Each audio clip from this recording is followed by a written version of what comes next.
بسم اللہ الرحمن الرحیم۔ واقعات پڑھیے اور عبرت لیجیے۔ سبق نمبر 6، حضرت علی رضی اللہ عنہ کا اللہ تعالیٰ پر بھروسہ۔ حضرت علی رضی اللہ عنہ کا ایک ایمان افروز واقعات سنیے۔ وہ یہ کہ مسافر بن عوف بن احمر نے ایک بار جب حضرت علی رضی اللہ عنہ اہل نہروان سے جہاد کے لیے نکلنا چاہتے تھے، اس وقت کہا کہ آپ اس وقت نہ جائیں اور دن کے 3 گھنٹے گزرنے کے بعد جائیں۔ حضرت علی رضی اللہ عنہ نے پوچھا کہ کیوں؟ اس نے کہا کیونکہ آپ اس گھڑی میں جائیں گے تو آپ کو اور آپ کے ساتھیوں کو بلا اور سخت نقصان پہنچے گا، اور اگر اس وقت میں جائیں جو میں نے بتایا ہے تو آپ کو کامیابی اور غلبہ نصیب ہوگا۔ حضرت علی رضی اللہ عنہ نے فرمایا کہ حضرت محمد صلی اللہ علیہ وسلم کا کوئی نجومی نہیں تھا اور نہ اب تک ہمارا کوئی نجومی ہے۔ کیا تو جانتا ہے کہ اس تیرے گھوڑے کے پیٹ میں کیا ہے؟ اس نے کہا ہاں، اگر میں حساب لگاؤں تو جان لوں گا۔ آپ نے کہا کہ جس نے تیری اس بات کو سچا مانا اس نے قرآن کو جھٹلایا، کیونکہ اللہ تعالیٰ تو یہ کہتے ہیں ان اللہ عنده علم الساعة وینزل الغیث ویعلم ما فی الارحام۔ اللہ ہی کے پاس ہے قیامت کا علم، وہی بارش نازل کرتا ہے اور وہی جانتا ہے کہ ماں کے پیٹ میں کیا ہے۔ حضرت محمد صلی اللہ علیہ وسلم نے کبھی اس چیز کے جاننے کا دعویٰ نہیں کیا جس کا تو نے دعویٰ کیا ہے۔ کیا تو گمان کرتا ہے کہ تو اس گھڑی و وقت کو جانتا ہے جس میں سفر کرنے سے کوئی برائی لاحق ہوگی؟ اس نے کہا کہ ہاں۔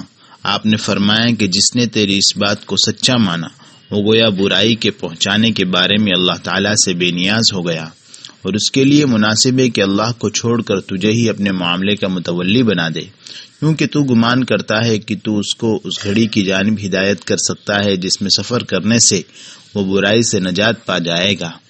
بس جس نے اس بات کو سچ سمجھا، مجھے اس پر اندیشہ ہے کہ وہ اللہ کے ساتھ شرک کرنے والے کی طرح ہے۔ پھر آپ نے فرمایا کہ اے اللہ، کوئی فعل نہیں ہے مگر تیرا فعل، اور کوئی خیر نہیں ہے مگر تیرا خیر۔ پھر اس شخص سے فرمایا کہ ہم تیری تکذیب و مخالفت کرتے ہیں اور اسی گھڑی میں سفر کرتے ہیں جس سے تو نے روکا ہے۔ پھر آپ نے لوگوں کو دیکھا اور فرمایا کہ اے لوگو، تم علم نجوم سے بچو، یعنی ستاروں کے علم سے بچو، مگر وہ جس سے خشکی و سمندر کی اندھیریوں میں راستہ پا سکو۔ نجومی تو کافر ہے اور کافر جہنمی ہے۔ پھر اس شخص سے کہا کہ اللہ کی قسم، اگر مجھے بات پہنچی کہ تو علم نجوم میں غور و فکر کرتا اور اس پر عمل کرتا ہے تو میں تجھے تیرے یا میرے رہنے تک ہمیشہ قید خانے میں رکھ دوں گا، اور جتنا میرے بس میں ہے اس قدر تجھ کو بخشش سے محروم کر دوں گا۔ اس کے بعد آپ اسی وقت پہ سفر پر نکلے جس میں نکلنے سے اس نے منع کیا تھا، اور اہل نہروان کے پاس آئے اور ان کو قتل کیا۔